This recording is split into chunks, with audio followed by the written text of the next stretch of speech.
Hello from London, and it's Orna Ross here with Joanna Penn from the creativepenn.com for our usual monthly now Q&A session where we answer our Alliance of Independent Author member questions. And good evening, Joanna. Good evening, Orna. Here we are again. Exciting times. Happy almost June, which is quite scary. Seriously scary. We were looking at the questions there and talking about Google Play, which we'll get on to shortly, and I was realizing that a conversation I thought I had had with Google a couple of months ago was actually 1 full year ago, because I had it at the EA. Shocking how fast time goes in the world. It is, but I mean, you know, we always start with a little intro on what we're doing, but you know, in order to prove to everyone that we do not just preach this stuff, we actually practice it. So Orna, given the time frames, you're under a hard line deadline, as in there is a line and you cannot go over it. Tell us how your crowdfunding is going and when is the book going to the editor?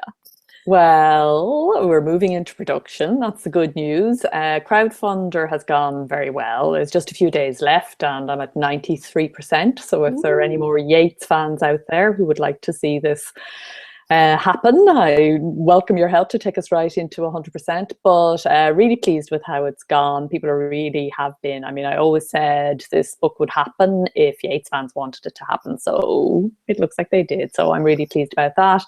And I'm really looking forward to getting stuck into the production thing. So off to the editor on Sunday. And yeah, then it'll all be about putting together this gorgeous book. That is exciting. And in terms of my kind of update, I actually have, I shall wave it. Da, da, da. This is my printed first draft of Deviants. And I finished 2 drafts today. I also have the other one, which is my non-fiction. I've had such a hardcore month. I've basically finished, I've done nearly 48,000 words this month to finish both drafts, and I'm going on holiday this weekend, so I wanted to get everything done so I could rest it while I'm away. You know, I didn't want to have it hanging over me, and I've worked super hard. Now I know 48,000 isn't that much for some people. There was a blog post this week of someone who did 150,000 words in a month, but I've actually been getting like some good RSI on my arms, you know, and it's been pretty hardcore. But I wanted to tell people, because I changed my process and I thought that might be useful to tell people. I used to work in the library as you did, and I decided to shake up my process and work in cafes. And I'm someone who wears who wears earplugs in the library, and so working in a cafe is quite different to me, and it's been going really well. So I've been doing 7:30 to 9:30 a.m. in a cafe with my headphones in, and I've managed to like storm through these drafts really quite in a flow kind of state, listening to rain on constant repeat, and it's been really brilliant. So I'm thrilled to have my drafts done. So that's probably my biggest update. Fantastic. 48,000 words in a month. Wow. And two finished drafts. So I'm going to get 2 books out in, you know, one in June, one in July. So and the other thing is writing fiction in one writing session and then doing non-fiction in the afternoon. So I do fiction in the morning, non-fiction in the afternoon, because I can't do more than a couple of hours on fiction every day because it's so tiring. But non-fiction takes a different part of your brain. You know this. It's just you can separate the two, so you can actually get double writing in if you're working on a fiction and a non-fiction project.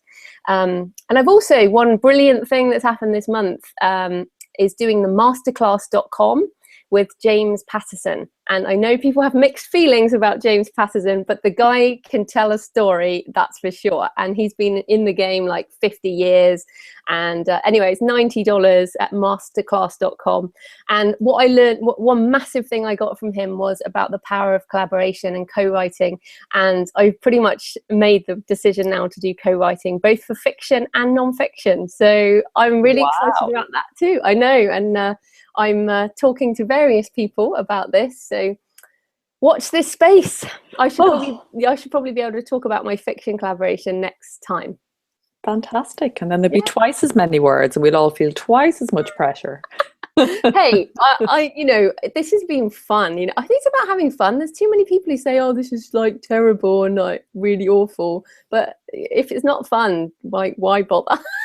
I know, absolutely. And I think pressing the word count can actually take it out of fun for some people. There is an optimal place, but I think the message there that everybody can take on board, myself included, is shake it up, try different things and see what works. And what works now may not work in 6 months' time. I think change itself is very invigorating and motivating, just particularly if you're not getting enough words out or you're not happy with how things are going. For God's sake, don't keep doing it. Don't do the same thing and expecting a different result. Right, now you've also, you were going to mention something about the Indie Discovery Awards. Oh yes, just for people to keep an eye out. It is BEA time. I would normally be there, but because I'm crowdfunding, finishing a book, producing a book, and doing all these other things, AD Starling is representing ALLi at BEA this year and doing all the panels and things. So she will have a report for us pretty soon. The focus we will be talking about over there, in particular, is the whole going global thing and international markets and so on. And just to say that tomorrow afternoon, the Indie Discovery Awards are on, and we will be covering that in our news item and a post on the blog tomorrow. So keep an eye out for that.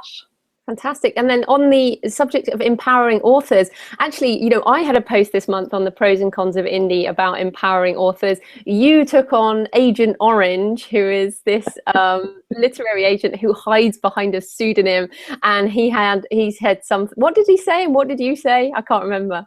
Oh, everybody assumes it's a he, which is interesting. And I think I know who it is, but I'm not sure. But I really don't understand the need for a pseudonym. If you're going to have very strong opinions like this is the worst time to be an author. Oh, yes, this is the worst time to be an author. Ever.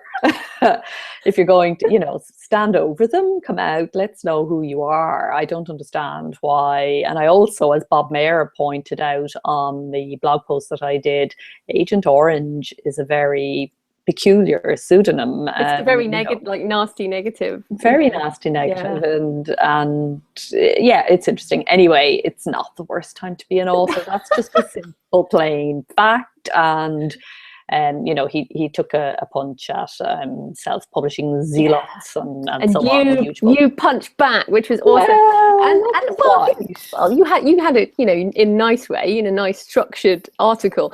But I think what's interesting, I've been to a lot of the things forums I'm on and stuff. People are always saying, "Oh, why isn't there an organisation that can advocate for indie authors?" And I'm like, "But we have one. It's here."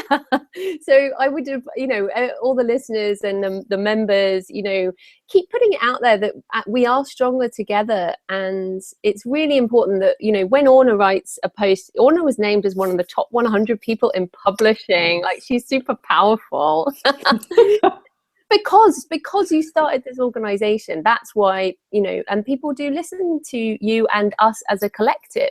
So it is important to do this. The other exciting thing, I've been monitoring the BEA and digital book world. A couple of interesting things. One is they had a review of sort of the first big day, and the focus was very much on a power shift they were talking about readers, and then a number of publishers said actually the power has transferred to authors.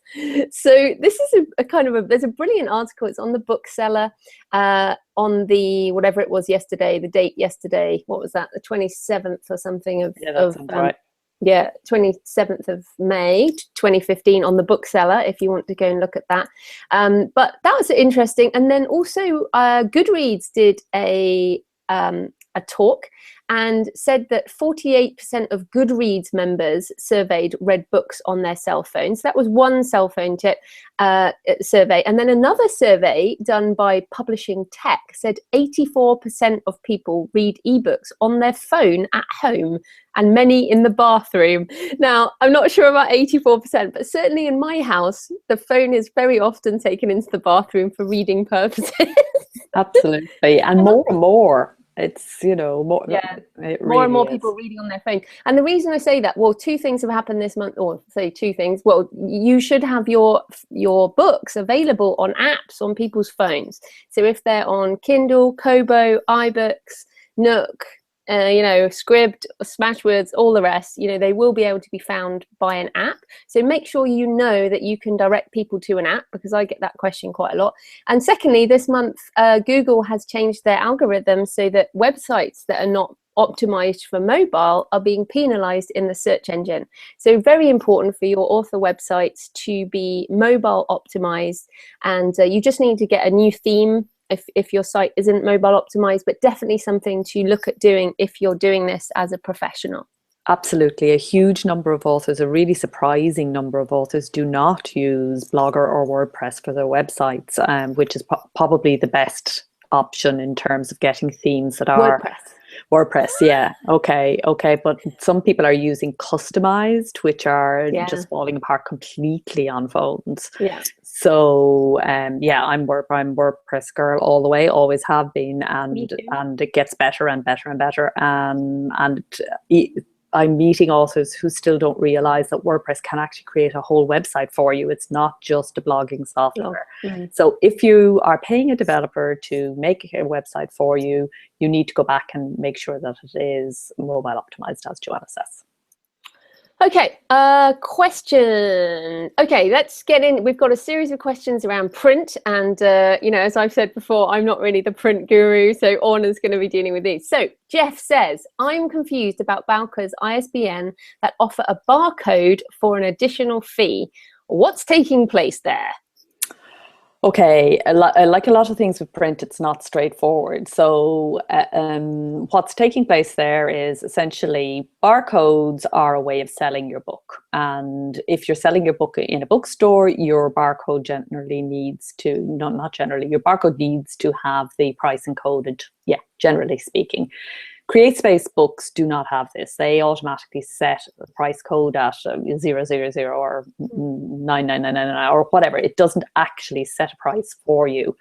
So what Bowker is doing is giving you the availability if you are going to be selling your books in bookstores, or if you're going to be selling, you know, anywhere really outside of the Amazon ecosystem, and you want to set a price for your book, you need to have it encoded into the barcode. It's one of the reasons why Createspace books often don't travel well in the bookstore ecosystem. They're not really designed to be sold by anybody except Amazon. So in a nutshell, that's what's going on there, Jeff. But if you want more detail or to consider your specific situation, I would need a bit more details from you. Okay. Kristen says, a book rep I met here in Ireland rep my book to Easons, and so they said they're, presumably that's a bookstore. Easons is like WH Smith equivalent in Ireland, yeah.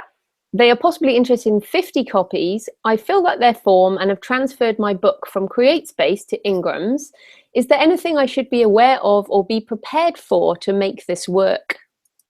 Yes, pricing. Discounts, returns, losing money. Yeah, I actually did the Easons thing years ago, 2004, long before self-publishing was popular. I self-published a book that was connected to a group I was working with at the time, and Easons took copies from us, and it was a huge amount of work. That's the first thing you need to be aware of. So you know, there's a lot of paperwork for what is relatively very small return. That's the first thing to be aware of. Now, that's fine if you may well be so delighted that your book is in Easons that you feel that that's worthwhile. But just to be aware of it financially, you know, you're going to end up being paid a very small amount per hour for the work that's involved there.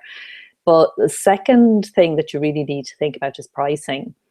So Easons will take 55% discount out of your sale price. So you need to factor that into your pricing. And then in so doing, you may in order for you to get any sort of a decent royalty return, you may need to set your book at a price that is non-competitive. So before you go ahead, definitely look very closely at pricing. And again, if you want more details, I would need more details of the size of the book and, you know, the estimated price and so on. So yeah, but otherwise, good luck with it and well done. It's great to attract, obviously, a major book chain to have interest in your book. Yeah, I think, you know, people get excited about print, and I think it's really good. Like, again, coming back to definition of success, it's really important. So it might be worth it to you to do this and not make any money, and that's great. Beware if you are going to lose money, because that's my issue with Ingram, is that you can actually lose money with shipping and this, that, and the other. And with Createspace, you can't lose money because it's just not. It's impossible. They won't let you lose money. So just be really careful with that. Fantastic. Okay, Sandra says, can you recommend specific companies for specific kinds of publishing? For example, I'm publishing a book of inspirations, which includes material specific to the area where I live. So it would be more of a regional, personal book. I don't expect to market it worldwide. Most of the publishers I've gotten information from have comprehensive packages I don't need. I've had experience with Createspace. I'm now looking at a small company called Digipod. Do you have an opinion on this one for what I want to do? I do want my book to be available on Amazon. So this sounds like more of a personal project than potentially a commercial possibility. I'm slightly confused about where the regional bit comes in. If you want your book to be available on Amazon in print, it's Createspace. Yeah, I mean, I would say, Sandra, that you would put the book on Createspace and then it will be available everywhere. Then we cannot possibly recommend specific printers for every region in the world. And generally with actually printing, if you do the files for Createspace, you can use the same files to give to a printer and they'll be able to do a short run. It doesn't need to be a publisher. A printer will just charge you to print some books, which sounds like what you want. And really, the best thing to do is Google, short print run in your area, because the biggest costs, the cost obviously that will be the books plus the shipping. So that's often the problem with these print runs. You actually want to print them somewhere close to you so they don't cost massive amounts of shipping. But yeah, I would just, if it's put it on Createspace and then it will be on Amazon, and then look at printing something locally. Yeah, it sounds like when you're talking about add-on services that you are looking at self-publishing packaging services, which if you're looking to just sell your book directly to neighbors and friends or local institutions, businesses, I'm not sure exactly what, that's not what you need at all. And in fact, be very wary in general of people who are selling self-publishing packages. There are some good operators in that space, and they're recommended in our book choosing a self-publishing service, but this is the space where you find most of the companies that have no interest in actual authors or books or anything. They just essentially want to make a profit on your project. So and sell you lots of services that probably won't do much good for your book for you. So yeah, be very careful with those providers in general, and do refer to our partner members and choosing a self-publishing service. Yeah, I think it's interesting because I've been looking at doing a short run for some other things. And I think when you're dealing with a printer that doesn't do services, so to just work with a printer, you just give them the files, the cover file and the interior file, and then they print the books. And I haven't felt that there's been any kind of upsell or anything. It's just been, give us the files, we'll print the books, we give you the books, you pay for the books plus the shipping. So it's almost like Sandra, I would, if you're going to pay for an editor, pay for a cover designer separately, and then look at loading on Createspace and paying for printing separately. You know, and just, but the other thing with any kind of print run, just be really careful how many books you print. I mean, I'm only looking to do about 50 max, because I don't want them hanging around my house, and they're for marketing reasons. And in fact, they're so for marketing, we're taking the ISBN off completely. So, ooh, you know, shock horror, but as in they won't be sold, they will, you know, they're for promotional stuff. So yeah, don't do a lot of books unless you have a distribution mechanism. All right, another print question. Murray says, I'm an abuse survivor, and in the final stages of self-publishing my life story, my manuscript is over 1,000 pages or 350,000 words, but due to the nature and content that it covers, it cannot be reduced in any way. My plan is to break it down into 2 sections for EPUB and Kindle, so presumably 2 ebooks, part 1 and part 2. This would also work well for 2 6x9 hard covers. As for a paperback version, I was thinking of 5x7 and dividing it into 3 books. This way, everything could be bundled into sets and priced accordingly. What do you think? I think it's a very high word count, and I know I hear what you're saying, and I know we're indie authors and all of that, but I think it's a very high word count for a life story. Okay, that's the first thing I think. So putting that aside, then, in terms, there's nothing wrong in what you're planning there in terms of dividing it, provided that there is a reason for the reader to go from the first part of the book to the second part of the book, if the second part is important to your overall story, which it sounds like it probably is. So in terms of 6x9 in 2 and for hardback, and then a smaller version for 3, it's going to break down very differently. There isn't that much difference between a 9x6 and the other size to actually break it up in that different way. So, and also, if you're breaking the story in half, and again, it's going to have cohesion and work as 2 separate books, then it's unlikely, I think, that it would also work in 3 parts. It's difficult for me to see how that can work. So, but again, it's like, you know, so many of these questions in general terms, that will be the general sort of feeling. Without seeing more of the specifics, it's hard to really advise you. My feeling is it would be, don't want to use the word silly, but I am going to use the word silly, to do different for EPUB, hardcover and paperback, because all your reviews, the whole point of the way Amazon works with ebooks matching a version, an ebook version matching a paperback, matching a hardback, matching an audio, is that the reviews on one version get transferred to all the other versions.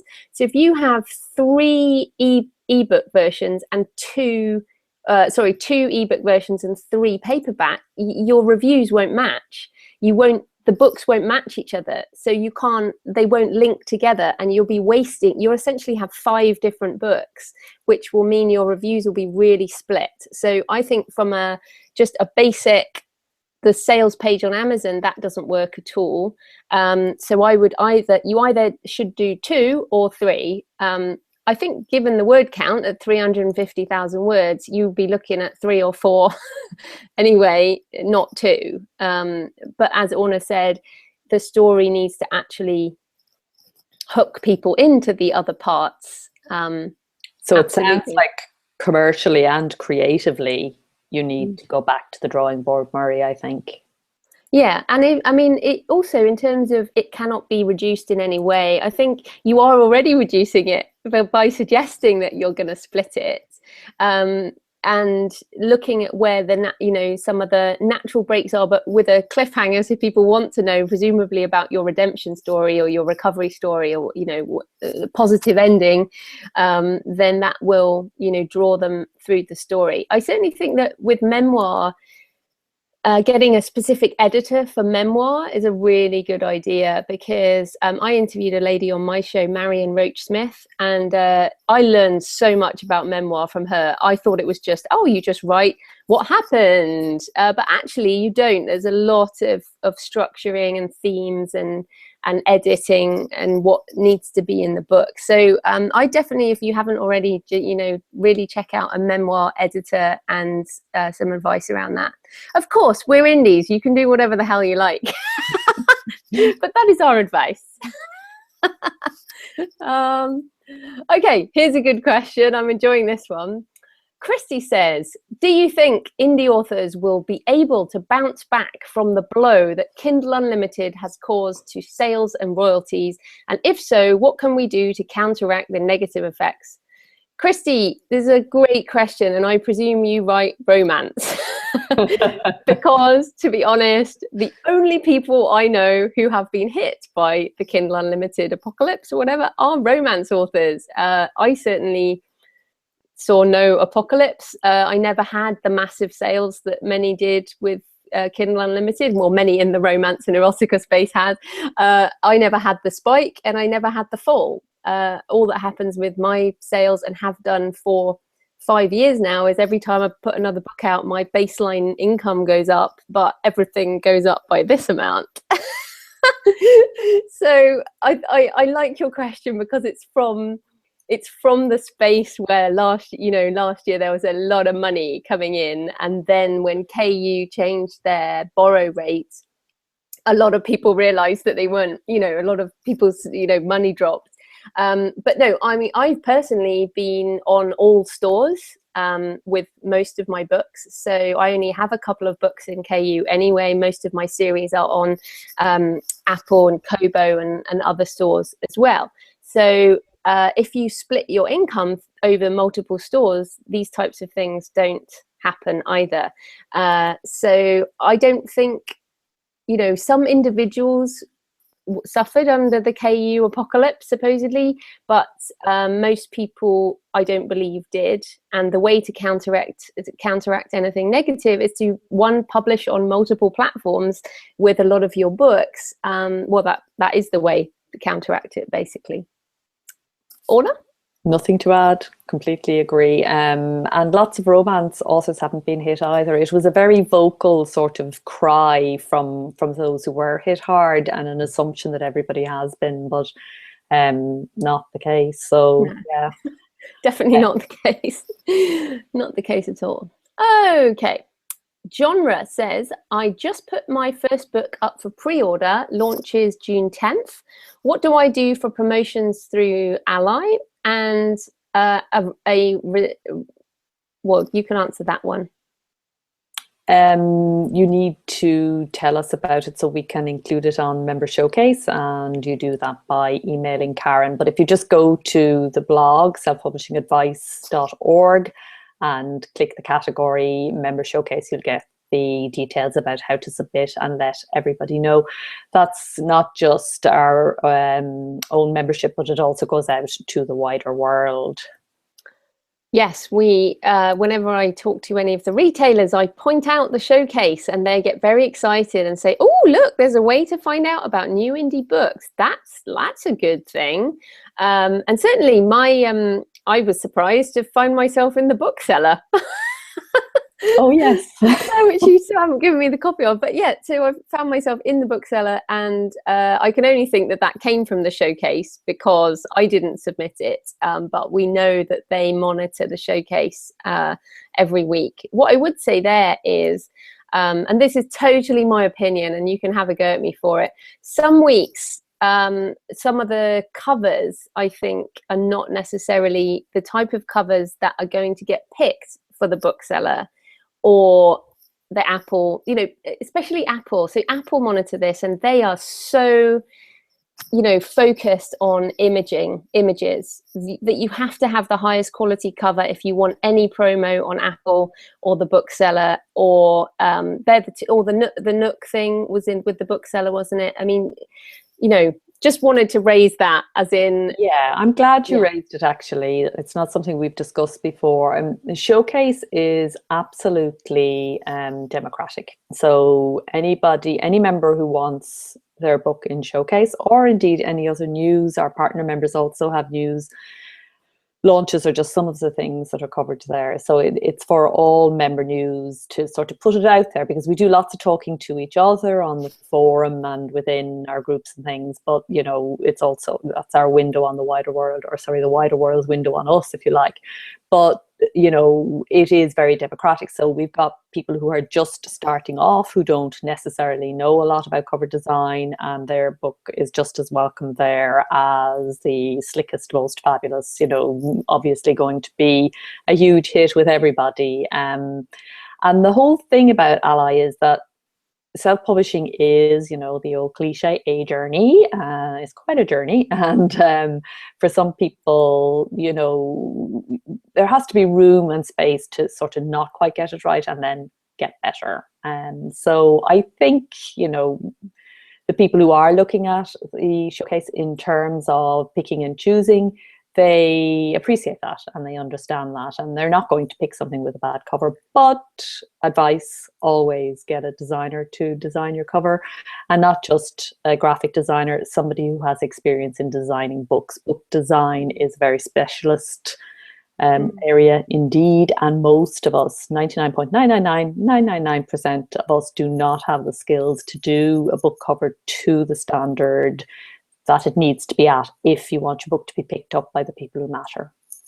Yeah, and if you don't know about your own sort of judgments, go to the ebook cover design awards at the Joel Friedlander's thebookdesigner.com every month, and that's brilliant. And you can submit. Also, it's a good way for marketing. You can actually submit your book and your book cover to that competition, and you will get words, whether good words or bad words. But it's actually really fun. It's a fun thing to go look at, and it will kind of educate you around book cover design. And so just so everyone knows, if you want to be on the showcase, email Karen@allianceindependentauthors.org no later than the Thursday preceding the Saturday that you would like it to go out. And Lee's question is, I would like my recently published book to be featured on your weekly member showcase, but I can't find instructions. So Lee, same to you and to everybody listening, definitely get on the showcase. And if I could just pick up on that, if you're ever wondering about a particular service that ALLi offers, it's a good idea to go over to the website and actually have a look. There is a page there specifically called Making the Most of Your Author Membership or Making the Most of Your Partner Membership, and it will give you a list of the various things you could do and where the contacts are and how to get at them. So it's under membership basics, make the most of your membership. Also under the resources are all of the various production, promotion, discounts, deals, etc. Yeah, so do take a look. It's worth it, because definitely the members who do best are the people who do actually look at the services that are there and avail of them. And the indies that do best are the ones that have a look around as well and learn from other people and stuff like that. So that's awesome. While I'm just checking these last questions, did you turn on the Q&A, Orna, and are there any live questions? I did turn on Q&A. I'm not seeing live questions. Guys, if anybody would like to ask a question, please do. We are happy to answer your live questions. In the meantime, Camilla asks, is there a list of awards that accept submissions from self-published authors, possibly with no entry fee or a low one? And do you suggest participating? There is, and James Minter has done a list of awards for us, and he's actually, he did it on the blog about a year ago, and he's actually updating that list as we speak. So I think that will be appearing on the blog very shortly.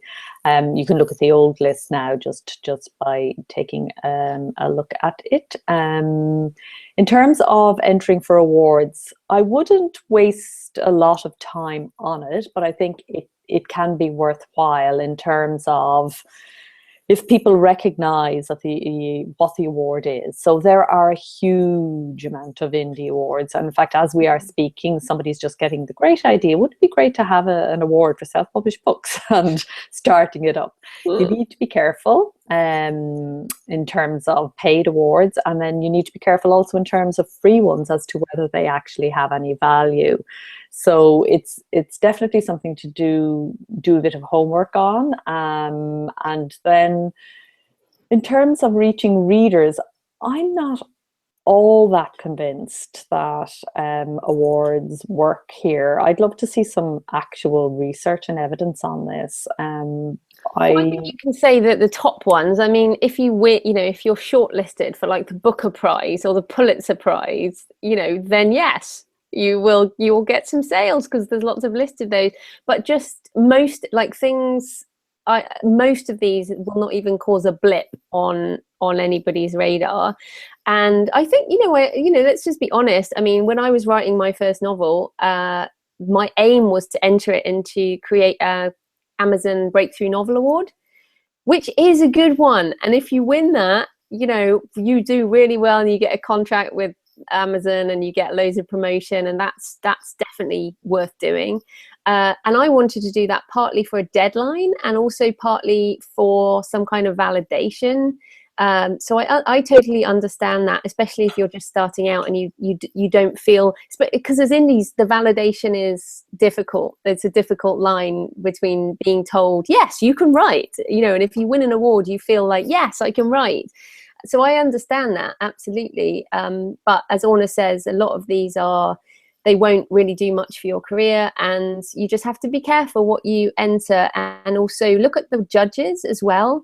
Are they people who you want to, why do you want them to be your validation? Just really address again your definition of success, and will this add towards it, I guess. Because it's a bit of a lottery, books are not like running a race, where there is a clear winner. It's awards are a very subjective thing.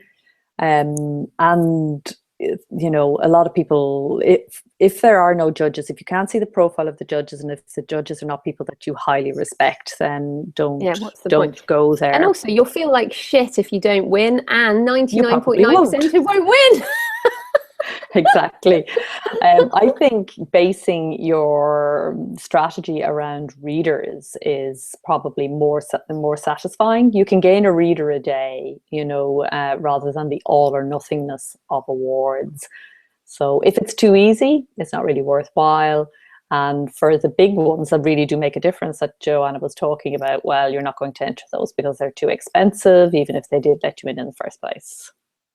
Yeah, I mean, I would like to win an award. I would like to win. I'm part of the International Thriller Writers, and every year I enter the Best Book Award. And of course, as an indie, you can win the Best Ebook Award, even though you have a paper book. You can win the Best Ebook. And last year, Rebecca Cantrell won for her self-published book called the Joe Tesla series, and so that's something I would like to win. It's a professional membership organization where they have only like 5 books win every year, judged by your peers. So for me, I will keep entering that, and it's free, but it's free to enter. And I'm up against people like Stephen King, for goodness sake. So for me, that's like a big deal. So look at join professional organizations. And there are awards that are in every one of these organizations now, like, the horror writers have Bram Stoker and, all of that type of thing. That to me means a lot, like that kind of industry level competition award as such. But to me, that's also a sign of getting better as a writer. So, I would think that I'm still in the apprentice phase, and at some point I might be ready for that, but I'll keep entering. So, yeah. There you go. Camilla also asks, is there a professional industry standard way to send review copies to magazines? I'm thinking women's magazines. Is there a chance they would even review the book? I would say the chances of, mainstream women's magazines reviewing your self-published title, unless you have some sort of contact there, is almost nil. So, each time you submit, you're going to have to send a print book and a press release. And if you're submitting to women's magazines, you'd want to be doing that at least 6 months before your launch. So that's the kind of the standard way you do it. You just do a press release around the book, you send it in, and da da da da.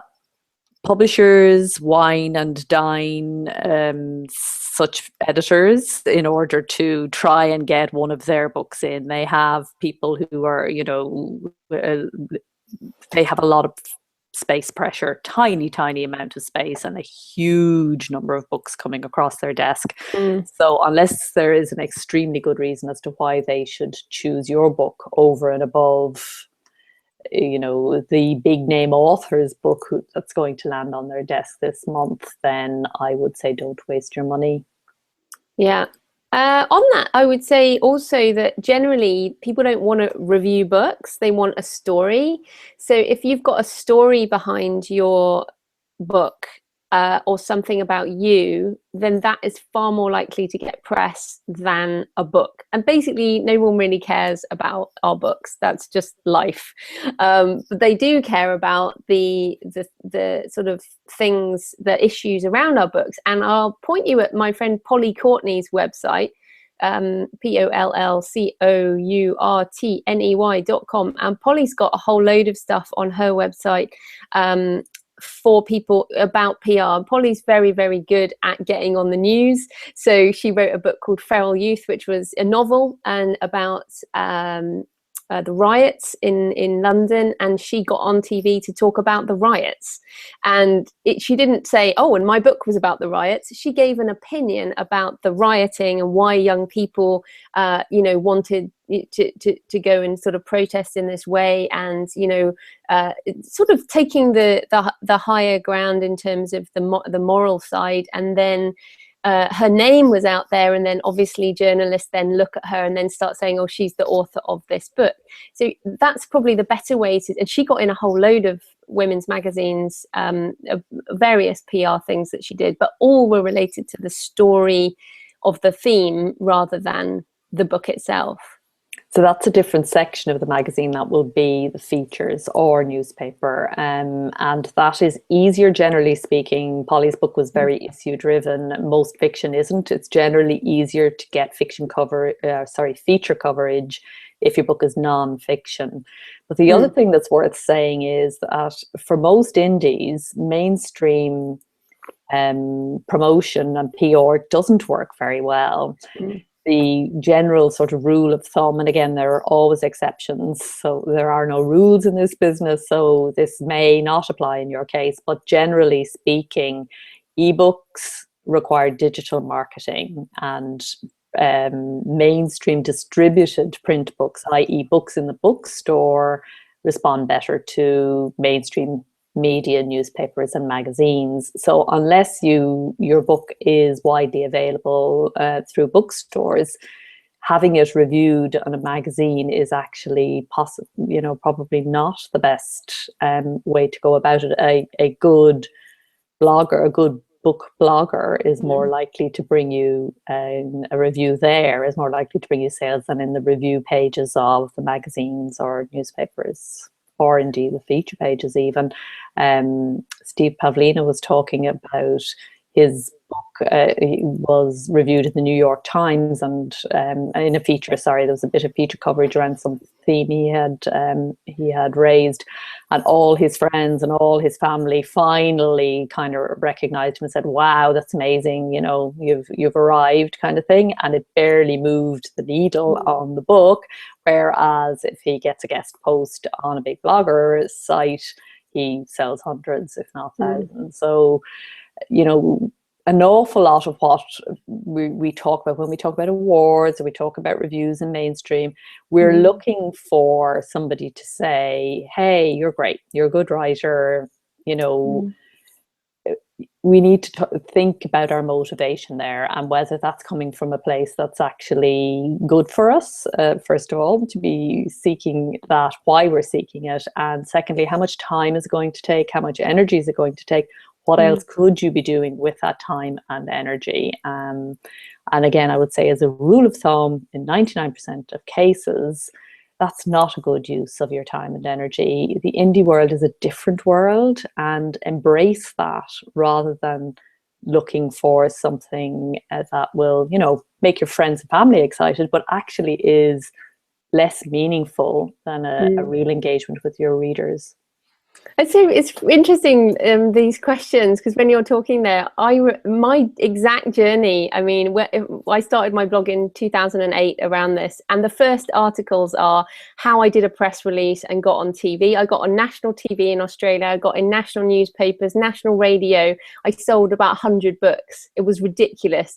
And that failure, I call that a failure. I got on national TV and it was a failure. I spent months doing press releases and seeing journalists and like upping, you know, getting the next newspaper. And I, you know, anyway, that's what set me on the course to learning digital marketing, learning blogging, learning podcasting, learning social media, because it didn't work. And that's, you know, when I wrote How to Market a Book, it was because the exact journey was getting what was meant to be the top of the thing that you want, and then that failing to sell any books. So I totally agree with Orna. It's kind of that old school thing, and fitting into the traditional model of what was success, and now it's changed. So all good. If I could just say, even in those days, because that's the world I came from, you would be just stunned to know how few books some household authors have sold. And so they get big press coverage and they get the reviews and they have the kudos and they have, you know, all of that, but they don't have necessarily very many readers. No, it's so true. And there's been so much smoke and mirrors for so long. It's really only indies who are sharing like number of books sold. And there's a lot of commentary around, you know, agents lying in the magazines about size of deals and all this type of thing. There's smoke and mirrors everywhere, you know, but we're here to bust them out. Okay, like last question. Okay. Unless is there anything live? No, nothing live. They're all very Nobody's here. Today. Everyone's listening on the replay. That's all right. I think they're going all at BEA. Yeah, well, I understand. I like listening to replays too.